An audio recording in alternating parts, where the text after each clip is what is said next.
The polished marble floors of the courthouse gleamed, reflecting the tension etched on every face. Outside, cameras flashed, reporters clamored, and a woman named Isabelle Dubois, beautiful and poised, waited for the verdict that would define her future. She was the mistress, the other woman confident that the man she loved, billionaire industrialist Julian Caldwell, would soon be free. But inside, in the hushed courtroom, another woman stood her ground. This was Eleanor Caldwell, the wife a woman scorned, but not broken. What unfolded next wasn't just a divorce proceeding. It was an intricately woven tapestry of deceit, betrayal, and a wife's brilliant, long-game revenge. This is the story of how a woman who seemingly had nothing left to lose walked away with everything, leaving a titan of industry and his mistress with nothing but the bitter taste of their own hubris. The world knew Julian Caldwell as a titan, a man whose name was synonymous with power. His company, Caldwell Industries, had its tendrils in everything from aerospace technology to luxury real estate. His face graced the covers of financial magazines, his opinion sought by world leaders. To the public, he was the epitome of success, a modern-day Midas whose touch turned everything to gold. And on his arm, for 25 years, had been Eleanor. Eleanor Caldwell was the perfect corporate wife. Graceful, intelligent, and impeccably dressed, she was the silent partner in Julian's ascent. She had hosted the dinners, charmed the investors, and raised their 2 children, an heir and a spare, in a sprawling Connecticut estate that felt more like a museum than a home. It was a life of gilded cages and silent sacrifices, a life Eleanor had accepted as the price of admission to Julian's world. The first cracks in their perfect facade appeared not with a bang, but with a whisper, a misplaced phone call, a credit card statement for a boutique Eleanor had never visited, the scent of an unfamiliar, expensive perfume clinging to a suit jacket. They were small things, easily explained away, by a man as skilled in negotiation as Julian. A business dinner that ran late, a gift for a client's wife, a colleague who had gotten too close in a crowded elevator. Eleanor, wanting to believe him, had accepted his explanations. To do otherwise would be to acknowledge the tremor beneath her feet, the one that threatened to bring her carefully constructed world crashing down. The whispers grew louder, taking the form of tabloid headlines and blurry paparazzi photos. Julian laughing with a woman who was decidedly not his wife on a yacht in St. Bart's. Julian his arm around the same woman, leaving a 5-star hotel in Paris. The woman had a name now, Isabelle Dubois. She was a French art gallery owner, 20 years his junior, with wide, innocent eyes and a body that seemed poured into her designer dresses. The public humiliation was a new kind of pain for Eleanor. She had endured Julian's emotional distance for years, his workaholic tendencies that left her feeling like another one of his acquisitions. But this was different.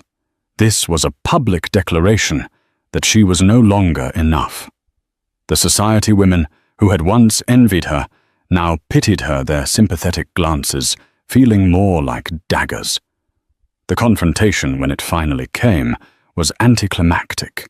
It happened in their cavernous living room, surrounded by art they had collected together, monuments to a life that now felt like a lie. Eleanor, holding a glossy magazine with Julian and Isabel on the cover, simply asked, "Who is she?" Julian, ever the pragmatist, didn't bother to lie. "Her name is Isabelle Dubois," he said, his voice devoid of emotion. "I'm in love with her." The words hung in the air, heavier than the crystal chandelier above them. Eleanor felt a strange sense of calm descend upon her. The years of anxiety, of quiet suspicion, had coalesced into a single, clarifying moment. The tremor was now an earthquake, and the ground was giving way. "I want a divorce," she said, her own voice steady, surprising even herself.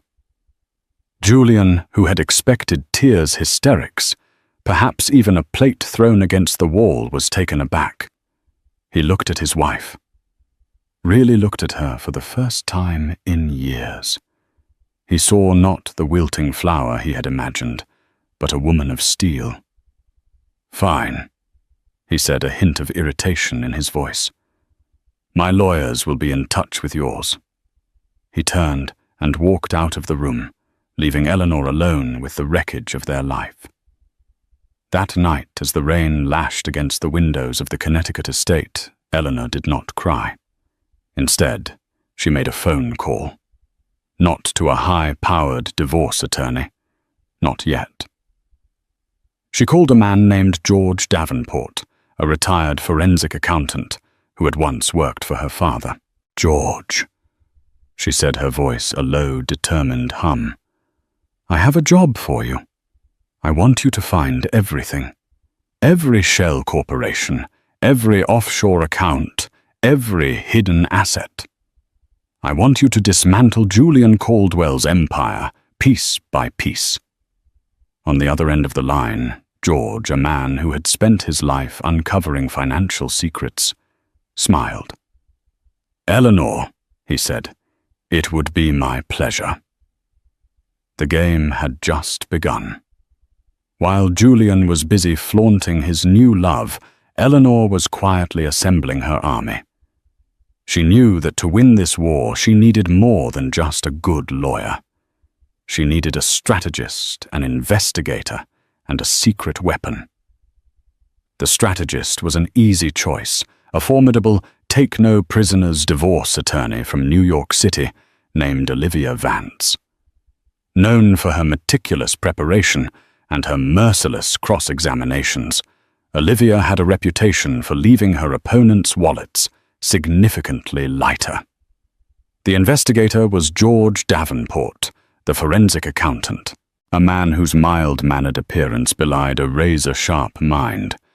George had a knack for finding the needles in the financial haystacks of the world's wealthiest men. He operated out of a cluttered office above a bakery in Queens, a world away from the gleaming skyscrapers of Wall Street, but his reach was global. The secret weapon was a woman named Chloe Simmons. Chloe was a former art restorer who now ran a boutique art advisory firm. She was also one of the few people who knew the dark underbelly of the art world, a world of forgeries, inflated appraisals, and secret sales, a world that Julian and Isabel had used to their advantage. Eleanor's first meeting with her team took place in a discreet hotel suite in Midtown Manhattan. The air crackled with a quiet intensity as Eleanor laid out her plan.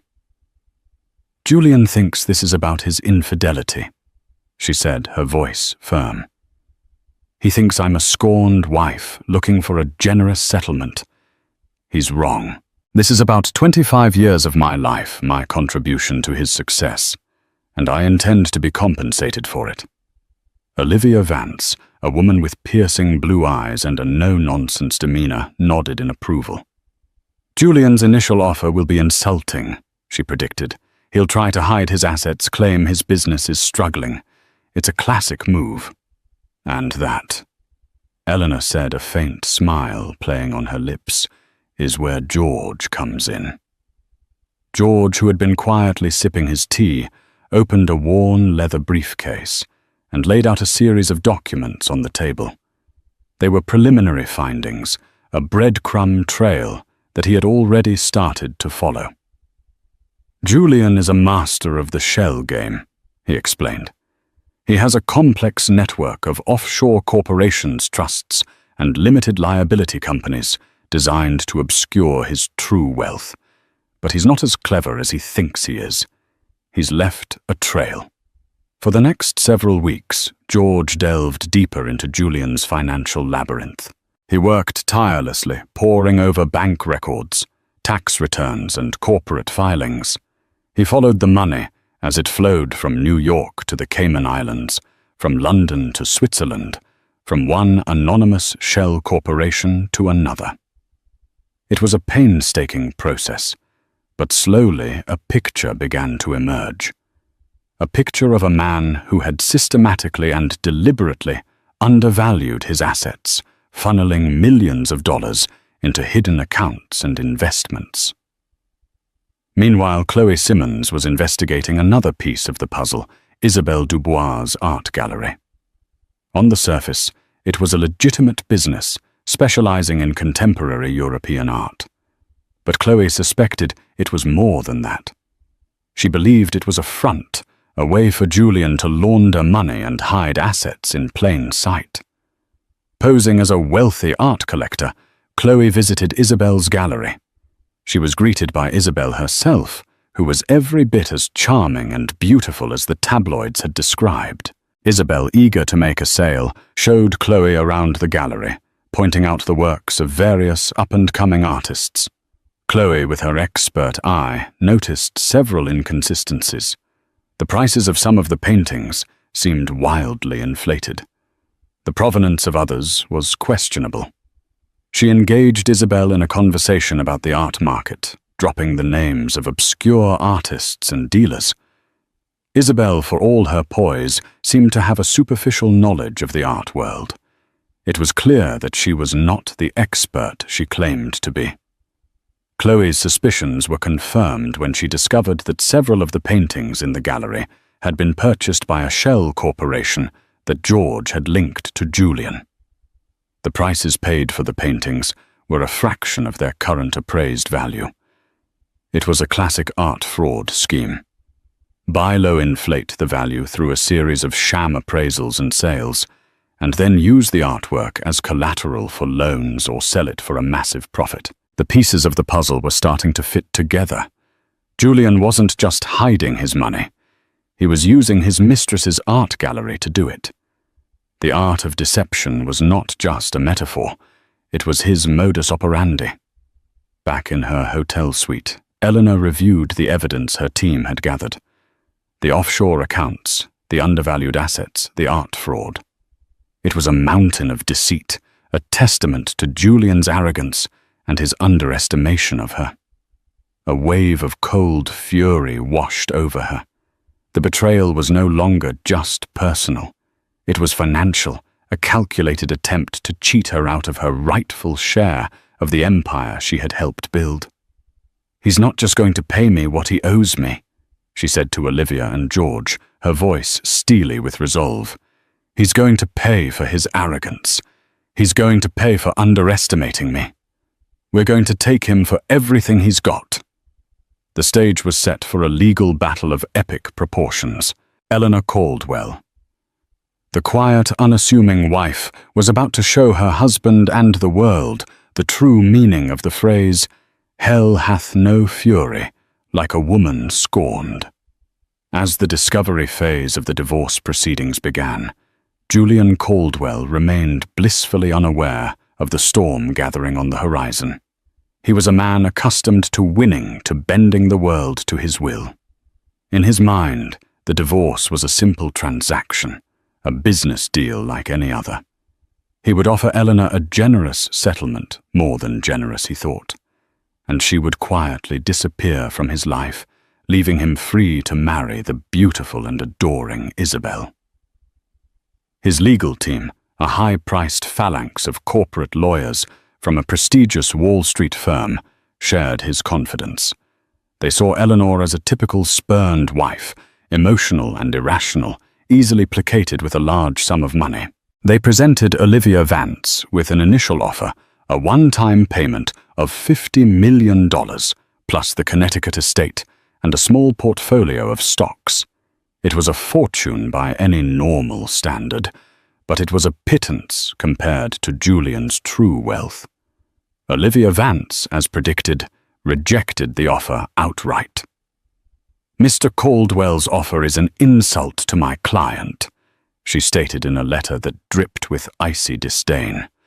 "We will not be intimidated by his attempts to conceal his assets. We are prepared to go to trial, and we are confident that the court will see this for what it is, a blatant attempt to defraud a woman who has dedicated 25 years of her life to his success." Julian was amused by the letter's tone. "She's bluffing," he told his lead attorney, a man named Marcus Thorne. "She has no idea what I'm worth. Give her a little more dangle, another 10 million in front of her. She'll take it." But Eleanor was not bluffing. While Julian's lawyers were busy preparing what they thought would be a simple and straightforward case, Eleanor's team was working in the shadows, meticulously building their case brick by brick. George Davenport had unearthed a complex web of financial deception that even he, a seasoned veteran of forensic accounting, found breathtaking in its audacity. He had traced the flow of money through a dizzying array of offshore accounts in jurisdictions known for their secrecy, the Cayman Islands, Panama, Liechtenstein. He had uncovered shell corporations with names like Pegasus Holdings and Orion Investments, entities that existed only on paper, their sole purpose to hold Julian's hidden wealth. One of his most significant discoveries was a trust that Julian had set up in the Cook Islands, a remote Pacific nation with some of the strongest asset protection laws in the world. The trust, named the Jupiter Trust, held hundreds of millions of dollars in assets, including a portfolio of blue-chip stocks, a collection of rare classic cars, and a private jet. It was a fortress designed to be impenetrable, a financial black hole from which no money could ever be extracted. Or so Julian thought. Meanwhile, Chloe Simmons had continued her investigation into Isabelle Dubois's art gallery.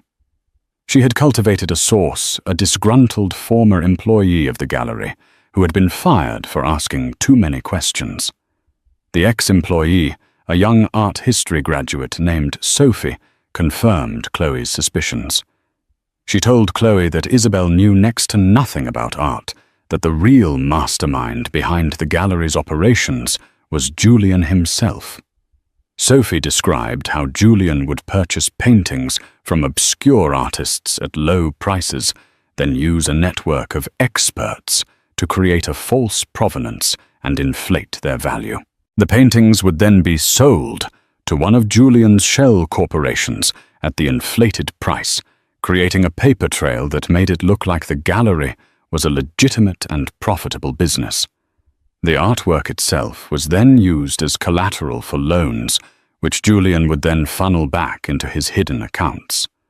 The most damning piece of evidence that Sophie provided was a set of coded emails between Julian and Isabelle emails that Sophie had secretly copied before she was fired.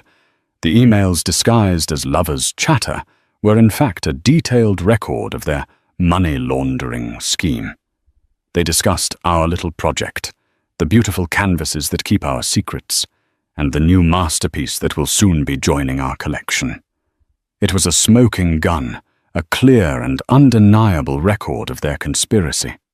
Armed with this mountain of evidence, Olivia Vance prepared for the depositions. The deposition is a crucial part of the discovery process, a chance for the lawyers to question the opposing party and their witnesses under oath. It is a high-stakes game of chess, a battle of wits where a single misstep can have devastating consequences. The first to be deposed was Isabelle Dubois. She arrived at Olivia Vance's office, looking every bit the glamorous art dealer dressed in a chic Chanel suit, her confidence unwavering. But her composure soon began to crumble under Olivia's relentless questioning. Olivia started with the basics, asking Isabelle about her background, her education, her experience in the art world. Isabelle's answers were vague and evasive. When Olivia pressed her for details, for specifics about the artists she represented, the galleries she had worked for, the art fairs she had attended, Isabelle's ignorance became painfully obvious. Then Olivia moved on to the gallery's finances.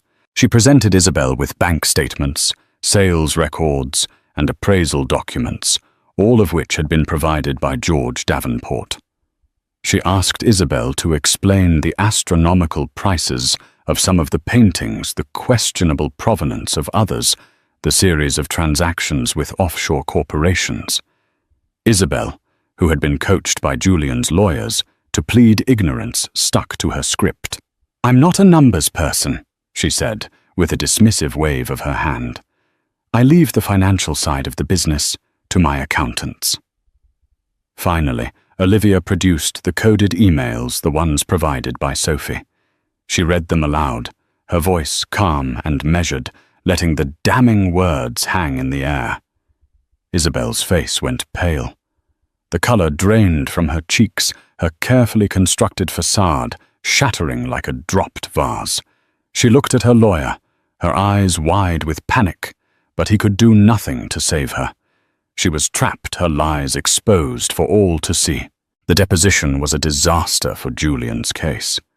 Isabel, the woman he had intended to marry, had been revealed as a key player in his scheme to defraud his wife.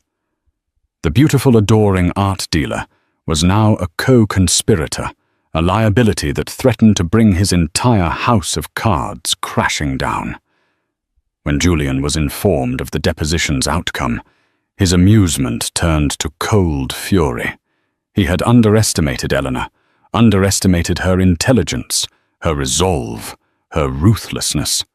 He had thought he was playing a game of checkers, but he was in a game of three-dimensional chess, and he was losing. The gathering storm had finally broken, and Julian Caldwell, the man who had always been in control, was now caught in its eye. The trial was still weeks away, but the first battle had been fought, and Eleanor Caldwell had won. The fallout from Isabel's disastrous deposition sent shockwaves through Julian's camp. His lawyers, who had once been so confident, were now in a state of barely concealed panic. They advised Julian to settle to offer Eleanor a much larger sum of money to make this all go away. But Julian, his pride wounded his arrogance, undiminished, refused. "I will not be blackmailed by my own wife," he seethed. "We will go to trial. We will fight this, and we will win." It was a decision born of hubris, a fatal miscalculation that would ultimately seal his fate. He still believed he could outmaneuver Eleanor, that he could use his wealth and power to crush her. He decided to play his trump card, the one he had been holding in reserve, the one he believed would be his ultimate weapon, their son Julian Caldwell Jr., known to everyone as JC. JC was 24 years old, a recent business school graduate who had just started working for his father's company. He was a golden boy, handsome, charming, and fiercely loyal to his father. He had grown up idolizing Julian, seeing him not just as a father, but as a hero, a giant among men. He had been shielded from the ugliness of his parents' marriage, from his father's infidelities, from his mother's quiet desperation. Julian summoned JC to his office, a vast, imposing space on the top floor of the Caldwell Industries building, with panoramic views of the city.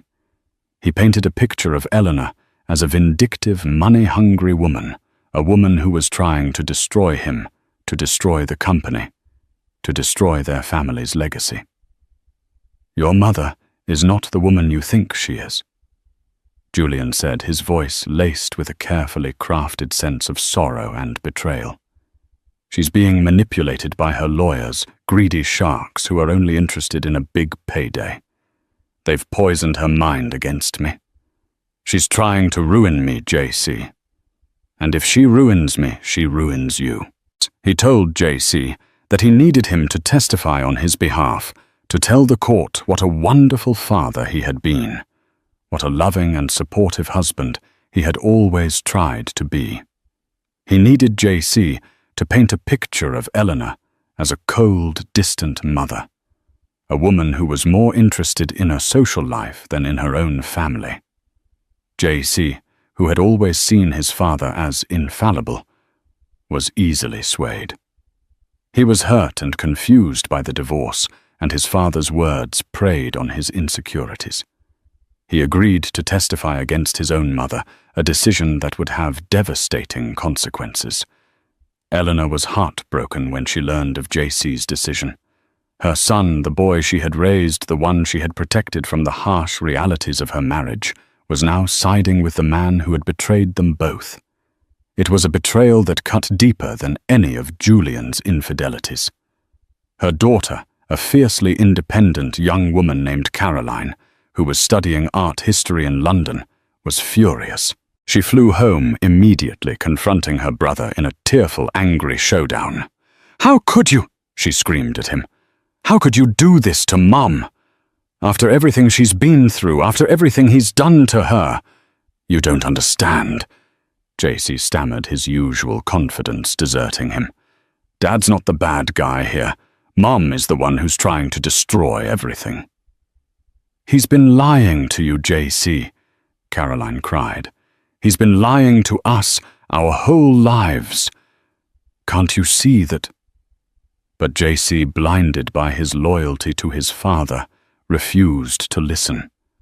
The battle lines had been drawn, not just in the courtroom, but within the Caldwell family itself.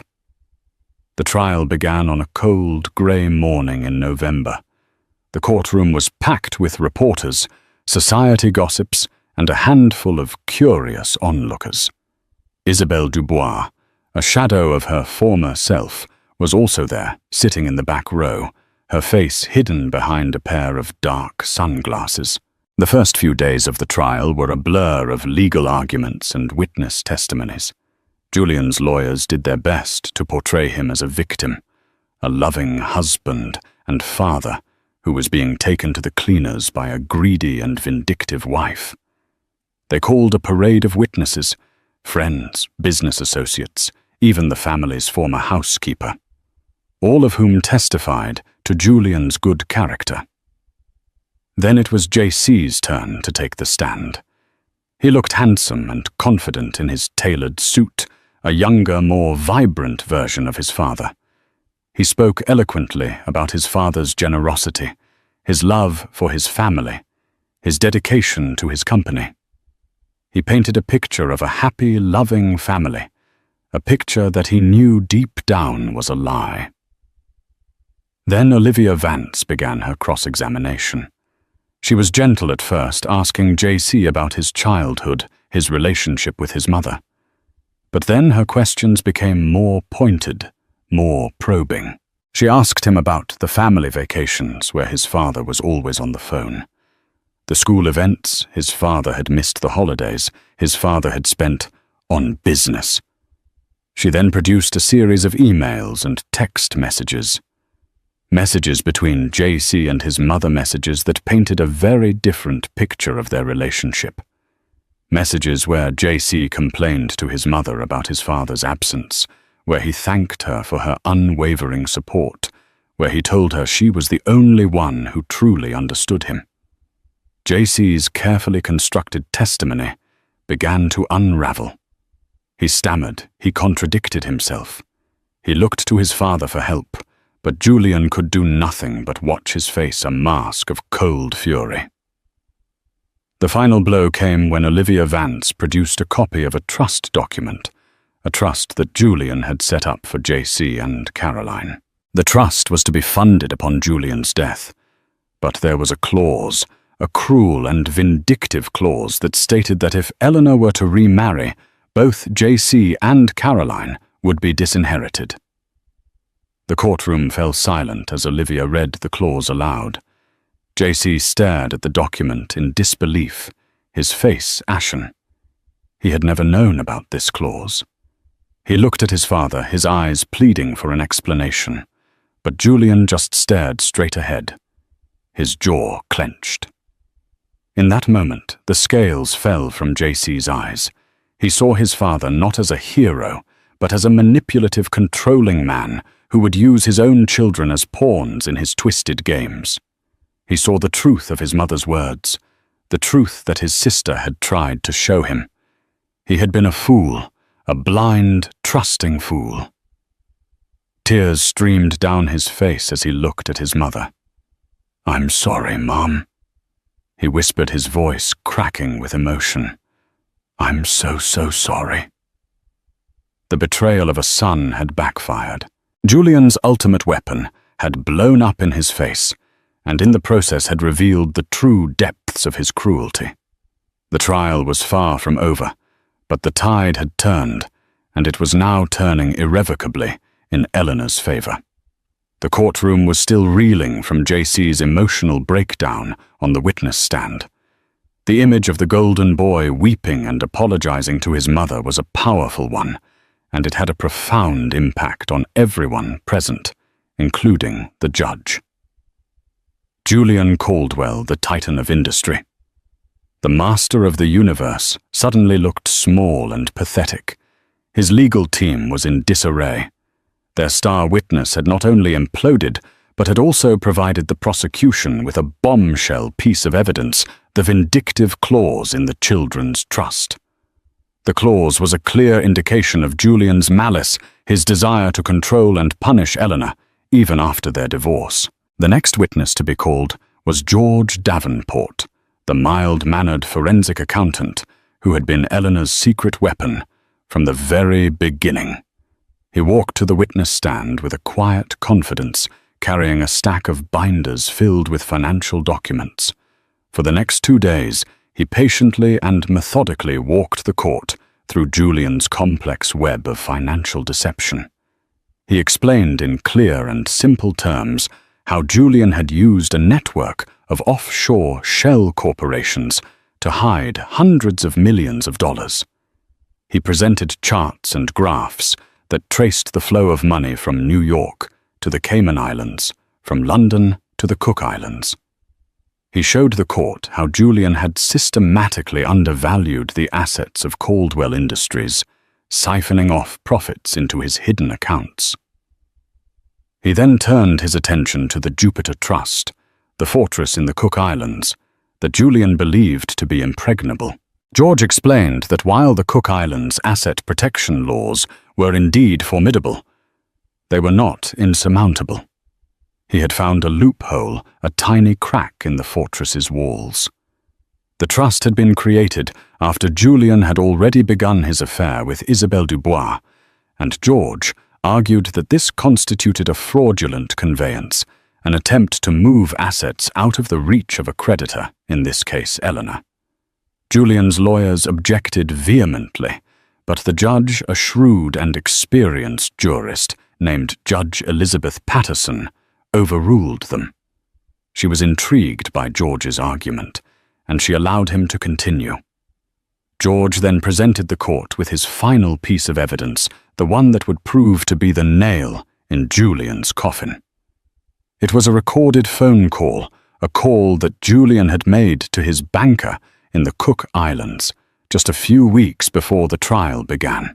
The call had been legally obtained through a subpoena, and in it, Julian could be heard in his own voice, instructing his banker to move the assets of the Jupiter Trust to a new, even more secretive jurisdiction. The courtroom listened in stunned silence as Julian's arrogant, confident voice filled the room. "I don't care what it takes," he said on the recording. "Just make sure that money is gone. I'd rather burn it than give her a single penny." The recording was a bombshell. It was irrefutable proof of Julian's intent to defraud his wife, to hide his assets, to obstruct justice. It was the voice of a man who believed he was above the law, a man who was about to receive a very rude awakening. When the recording was finished, there was a collective gasp from the courtroom. All eyes turned to Julian. He sat frozen in his chair, his face a ghastly shade of white. The Titan had been brought to his knees. The master of deception had been undone by his own words. The rest of the trial was a formality. Julian's lawyers, their case in tatters, could do little more than go through the motions. They tried to discredit George Davenport, to paint him as a disgruntled former employee with a vendetta against Julian. But George's testimony was too well documented, his evidence too overwhelming. Finally, it was Eleanor's turn to take the stand. She walked to the witness box with a quiet dignity, her composure unwavering. She spoke not of Julian's infidelities, not of her own personal pain, but of the 25 years she had dedicated to their marriage, to their family, to the building of his empire. She spoke of the late nights she had spent waiting for him to come home from the office, the business dinners she had hosted, the clients she had charmed. She spoke of the sacrifices she had made, the dreams she had put on hold, the life she had lived in his shadow. Her testimony was not emotional, but it was powerful. It was the story of a woman who had been a true partner, a silent partner in every sense of the word. And it was the story of a woman who was now demanding her due.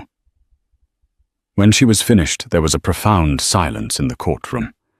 Even Judge Patterson, a woman who had seen it all, seemed moved. She looked at Eleanor with a new respect, a new understanding. She saw not a victim, but a survivor, a woman of strength and resilience. The closing arguments were brief. Olivia Vance, in a masterful summation, laid out the evidence of Julian's massive fraud, his calculated cruelty, his blatant disregard for the law. Julian's lawyer, in a desperate last-ditch effort, tried to portray Eleanor as a woman consumed by greed and revenge. But it was too late. The evidence was overwhelming. The tide had turned. The unraveling of a titan was complete. All that was left was for the judge to render her verdict. The day the verdict was to be delivered, the air in the Manhattan courthouse was so thick with tension, it felt like a physical weight. Every seat was filled.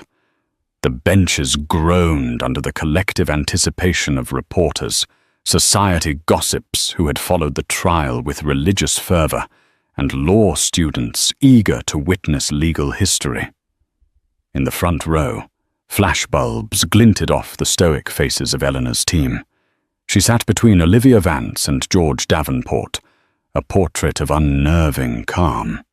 Her hands were folded neatly in her lap, but Olivia could see the faint rhythmic tightening of her knuckles. It was the only sign of the tempest raging within. Across the aisle sat the ruins of Julian Caldwell's life. His expensive suit hung on him. His frame diminished. The confident Titan was gone, replaced by a hollowed-out man with haunted eyes. He stared straight ahead, his jaw clenched so tight a muscle pulsed erratically in his cheek. His legal team whispered nervously beside him, shuffling papers that were now utterly useless. In the very back row, a ghost in a dark coat, sat Isabelle Dubois. She looked small and anonymous, stripped of her glamour, a spectator at the public execution of the life she had so desperately coveted. A sharp rap of the gavel announced the judge's arrival. "All rise," the bailiff's voice boomed, and the room scraped to its feet. Judge Elizabeth Patterson entered, her black robes flowing behind her. She moved with a deliberate, unhurried pace that seemed to suck the remaining oxygen from the room. She was a woman who understood the gravity of power, and today she wielded it absolutely. Taking her seat, she surveyed the courtroom, her gaze sweeping over the faces before her, lingering for a fraction of a second longer on Julian. It was a look devoid of pity, a look of pure, unadulterated appraisal. "I have reached a verdict," she began, her voice crisp and clear, cutting through the silence. The entire room leaned forward as one. "This has been a long and difficult trial. Divorce proceedings often are. They lay bare the sad and sordid details of a marriage that has tragically broken down. But what has unfolded in this courtroom over the past several weeks is something far more disturbing than a simple marital dissolution. This has been a trial about profound greed, systematic deception, and a shocking, unconscionable abuse of power." Julian flinched as if struck. The color drained from his face. Judge Patterson put on a pair of reading glasses and looked down at the thick document before her. "Let us first address the matter of Caldwell Industries and its valuation. The defense has argued that this is a complex global corporation subject to market fluctuations. This is true. However, the evidence presented by Mr. Davenport has shown with meticulous and irrefutable clarity that Mr. Caldwell has engaged in a deliberate campaign to artificially devalue his own company for the purposes of these proceedings. The network of shell corporations from Pegasus Holdings to Orion Investments were not legitimate business entities. They were instruments of fraud designed to siphon hundreds of millions of dollars out of the marital estate. She paused, looking directly at the jury box, now empty, as if addressing the conscience of the community. Then we have the matter of the art gallery, owned and operated by Ms. Isabelle Dubois. In the back, Isabelle shrank further into her coat. This court finds that the gallery was not a legitimate business, but a sophisticated front for money laundering. The coded emails between Mr. Caldwell and Ms. Dubois, discussing beautiful canvases that keep our secrets, were not the flirtations of lovers, but the communications of co-conspirators. The scheme to purchase art at low cost, fraudulently inflate its value, and sell it to Mr. Caldwell's own shell corporations is one of the most brazen attempts to hide assets this court has ever seen. Eleanor closed her eyes for a brief moment. It was vindication, pure and simple. Every suspicion, every quiet fear she had harbored for years was being validated, spoken aloud in this temple of justice. The judge turned a page. But the deceit was not merely financial. It was personal, and it was cruel. I refer now to the Jupiter Trust, established in the Cook Islands, and more specifically to the clause concerning the children of this marriage, Julian Caldwell Jr. and Caroline Caldwell. She peered over her glasses at Julian. To include a provision that would disinherit your own children should their mother choose to remarry is not just controlling.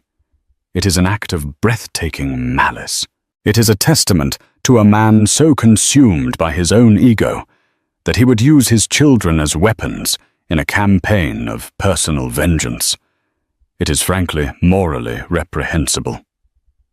At his mother's side, J.C. squeezed her hand, tears welling in his eyes. It was the final public confirmation of the truth he had so painfully come to accept. Therefore, Judge Patterson continued, her voice hardening, this court must now render a judgment that not only compensates Ms. Caldwell for her 25 years as a partner in this marriage and this enterprise, but also punishes Mr. Caldwell for his egregious conduct.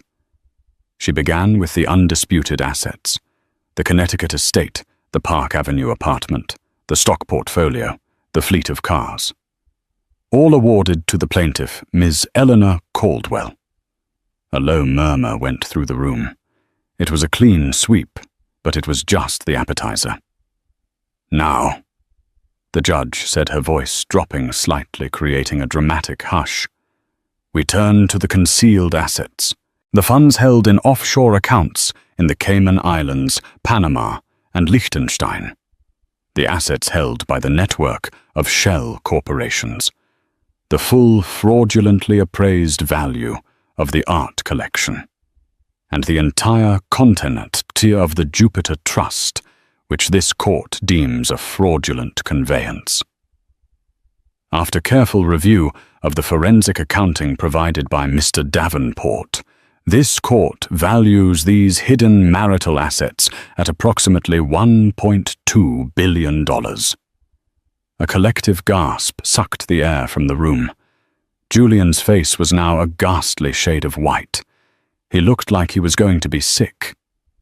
Given the scale of the fraud perpetrated by the defendant, Judge Patterson declared, her voice ringing with authority, and his attempts to deceive this court and defraud his wife, it is my judgment that these assets be divided as follows. She paused, letting the moment hang in the air, a sword suspended by a single thread. 30% to the defendant, Mr. Julian Caldwell. The room held its breath. And 70% to the plaintiff, Miss Eleanor Caldwell. Pandemonium. The word exploded through the courtroom. A reporter in the back yelped. The sound of a dozen laptops clicking at once filled the air. 70%. It wasn't just a victory. It was an annihilation. A punishment of biblical proportions. Julian slumped in his chair as if his spine had dissolved. His lawyer put a hand on his shoulder, but he was staring into Sun, seeing the abyss that had just opened up beneath him. But Judge Patterson wasn't finished. She held up a hand for silence.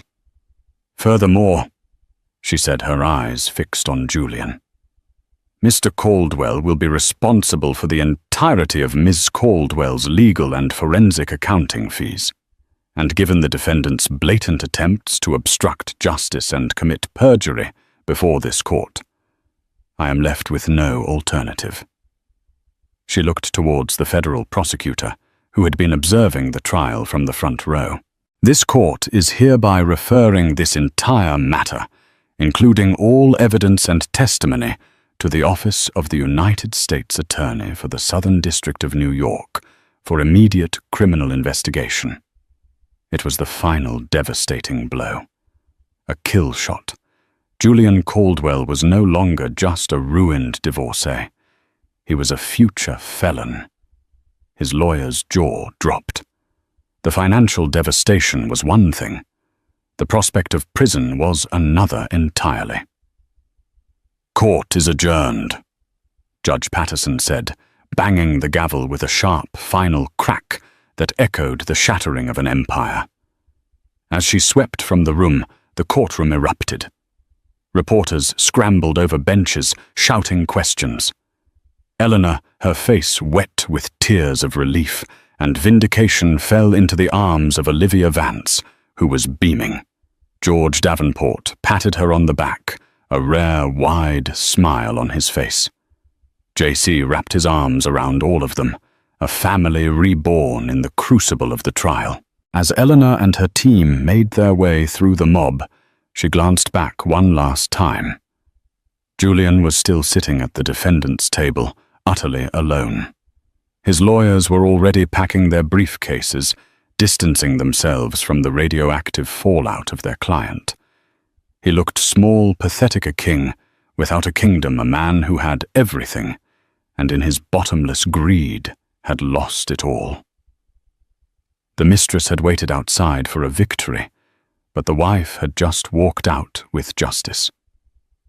In the aftermath of the verdict, the world that had once revolved around Julian Caldwell didn't just wobble. It flew off its axis and disintegrated into a million bits. The headlines were savage, a public crucifixion for a man who had once been worshipped at the altar of capitalism. "Titan taken down," blared the New York Post. "From penthouse to prison, Caldwell's empire crumbles," reported the Wall Street Journal. The man who had once been a king, whose every pronouncement moved markets, was now a cautionary tale whispered in boardrooms, a symbol of hubris and its inevitable spectacular fall. The U.S. Attorney's Office handed a case on a silver platter by Eleanor's team, moved with a speed and ferocity that stunned even seasoned legal observers. Faced with a mountain of irrefutable evidence, the offshore accounts, the fraudulent art appraisals, and the damning recording of his own voice, Julian was cornered. His high-priced lawyers, now dealing with a federal indictment, advised him that his only option to avoid spending the rest of his life in prison was to cooperate. The arrogance finally shattered. In a hushed federal courtroom stripped of his custom-tailored suits and looking frail in a standard-issue jumpsuit, Julian Caldwell pleaded guilty to conspiracy wire fraud and tax evasion. The judge, unmoved by his lawyer's pleas for leniency, sentenced him to 10 years in a medium-security federal prison. The fall from grace was absolute. The man who once flew on a private jet now shuffled in leg irons. His new home was not a sprawling estate, but an 8 by 10-foot cell his new associates, not CEOs and senators, but convicted criminals. In the first few months, he tried to wield his old power to bribe guards and manipulate inmates, but his currency was worthless here. He was just a number, a ghost of a man, haunted by the echoes of a life he had arrogantly thrown away. Caldwell Industries. The colossus he had built could not survive the taint of its founder. The stock plummeted into junk status overnight. Investors, terrified of further scandal, pulled out in a mass exodus. The board of directors, in a desperate act of self-preservation, purged his name from the letterhead and forced his resignation. The company was carved up like a carcass, its divisions sold off to competitors for pennies on the dollar. It was a sad, ignominious end to a once great empire dismantled as thoroughly as George Davenport had dismantled its financial statements. Isabelle Dubois, the beautiful and ambitious Mistress, became a pariah. Facing her own indictment, she agreed to testify against Julian in exchange for a lighter sentence. Her story, a mix of greed, naivete, and willful blindness, painted a pathetic picture. She was sentenced to 2 years of probation and 500 hours of community service. The Chanel suits were replaced with an orange vest she wore while cleaning graffiti off subway walls. Her art gallery was seized, its collection of fraudulent masterpieces auctioned off by the government.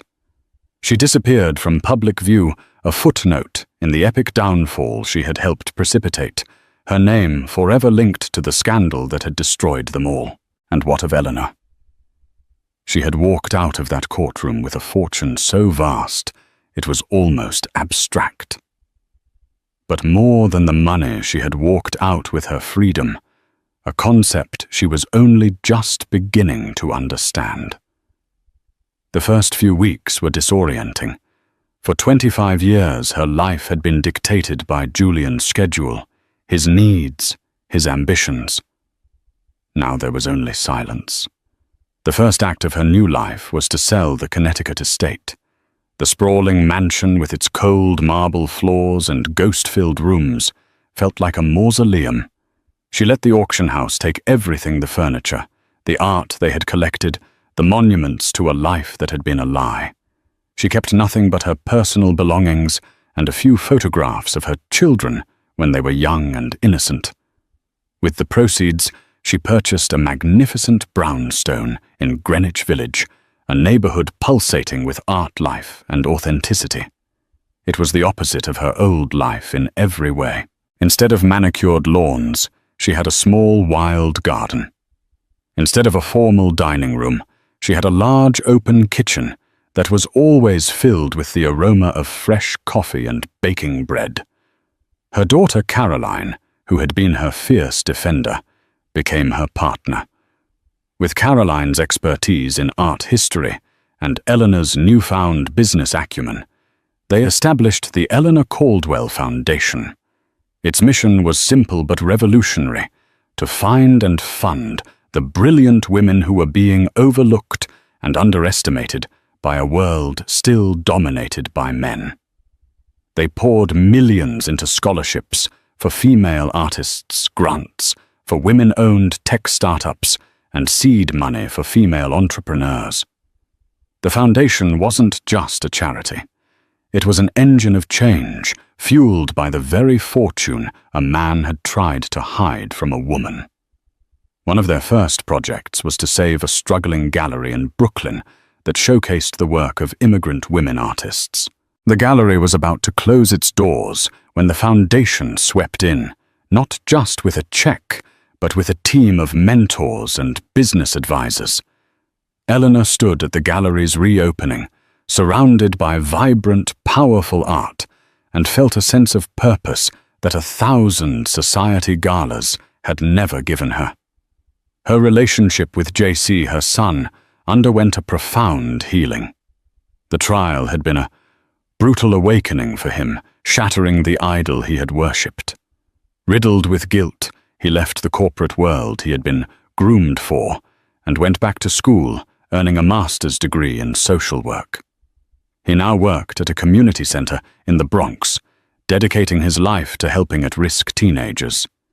He and Eleanor would meet for lunch every week, their conversations filled with a new honesty and mutual respect. The bond once broken by betrayal was now forged in the fires of truth and forgiveness. One grey afternoon, a letter arrived at the brownstone. The postmark was from a federal correctional facility in Pennsylvania. Her hands trembled slightly as she opened it. It was from Julian. The letter was a rambling, self-pitying tirade, blaming her, the judge, his lawyers, everyone but himself for his downfall. He ended by begging for money for a fraction of the fortune she now controlled. The Eleanor of old might have felt a pang of pity, a flicker of residual obligation, but the woman she was now simply folded the letter and slid it into the fireplace. As she watched the paper curl and blacken, turning to ash, she felt the last final chain to her old life break. He no longer had any power over her. Eleanor Caldwell. The woman once known only as the billionaire's wife had risen from the ashes of her marriage, not as a vengeful fury, but as a creator, a builder, a force for good. She had taken the pain and transformed it, the stolen money, and sanctified it. She was often seen walking the streets of her neighborhood, a quiet smile on her face, no longer defined by the man she had married, but by the woman she had become. The world had watched a mistress wait outside a courtroom, expecting to see a wife destroyed. Instead, they had witnessed the birth of a queen. The 70% of the fortune was just the seed money. Her real empire, built on integrity, purpose, and an unbreakable spirit, was just beginning. The story of Eleanor Caldwell is a powerful reminder that the scales of justice, though they may grind slowly, do eventually balance. It's a testament to the resilience of the human spirit and the quiet, unyielding strength of a woman who refused to be a victim. Eleanor's journey from a silent partner in a gilded cage to the architect of her own destiny is a masterclass in strategy, patience, and unwavering resolve. She proved that the greatest power isn't in wealth or status, but in knowing your own worth and having the courage to fight for it. If this story of betrayal, brilliant revenge, and ultimate triumph resonated with you, please give this video a like to show your support. Share it with others who appreciate a story where the underdog, armed with intelligence and integrity, comes out on top. And don't forget to subscribe to our channel for more real-life dramas that are more captivating than fiction. Hit that notification bell so you won't miss our next story. Thank you for listening.